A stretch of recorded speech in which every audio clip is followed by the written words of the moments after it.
Bonjour et bienvenue à notre méditation. Nous méditons sur la fidélité de Dieu. Le verset d'aujourd'hui, c'est Hébreux chapitre 10, verset 23. Retenons fermement la profession de notre espérance, car c'est lui qui a fait la promesse est fidèle. Donc lui, il est fidèle, il est loyal. On peut lui faire confiance.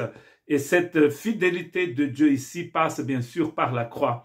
Dans Hébreux chapitre 10, c'est écrit dans les versets qui précèdent le verset 23, verset 19 par exemple, c'est écrit « Ainsi donc, frères, nous avons au moyen du sang de Jésus-Christ une libre entrée dans le sanctuaire, par la route nouvelle et vivante qu'il a inaugurée pour nous au travers du voile, c'est-à-dire au travers de sa chair. Et nous avons un souverain sacrificateur établi sur la maison de Dieu. Approchons-nous donc avec un cœur sincère, dans la plénitude de la foi, les cœurs purifiés d'une mauvaise conscience et le corps lavé d'une eau pure. Et ensuite, il dit, verset 23, « Retenons fermement la profession de notre espérance, car c'est lui qui a fait la promesse fidèle. » Nous avons déjà parlé des soucis qui connaissaient en fait les frères et sœurs chrétiens d'origine hébraïque à l'époque où cette lettre est écrite.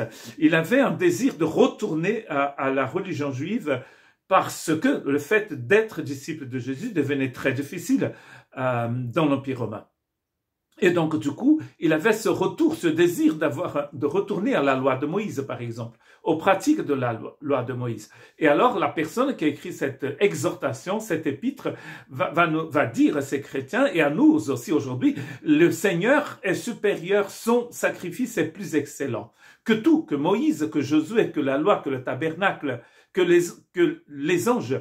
Et donc ici, il dit, nous avons au travers du sang du Christ, une entrée dans le sanctuaire. Donc, gardons notre foi en lui, car il est fidèle, tout simplement.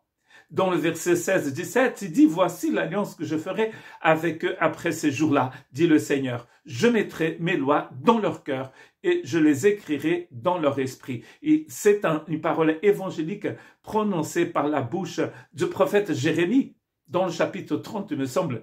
Et cette promesse, après évangile, nous montre clairement que le désir du Seigneur a toujours été de mettre sa parole dans notre cœur, de bien vivre en nous.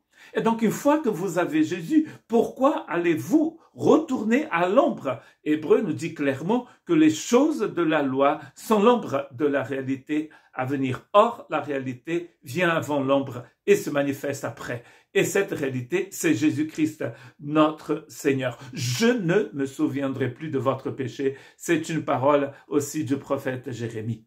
Dieu qui parle par la bouche du prophète Jérémie. Donc, une fois que nous avons passé par la croix, par la résurrection de Jésus, nous n'avons pas besoin de retourner en arrière, d'aller dans n'importe quelle direction que dans la direction du Seigneur, de continuer de marcher avec lui.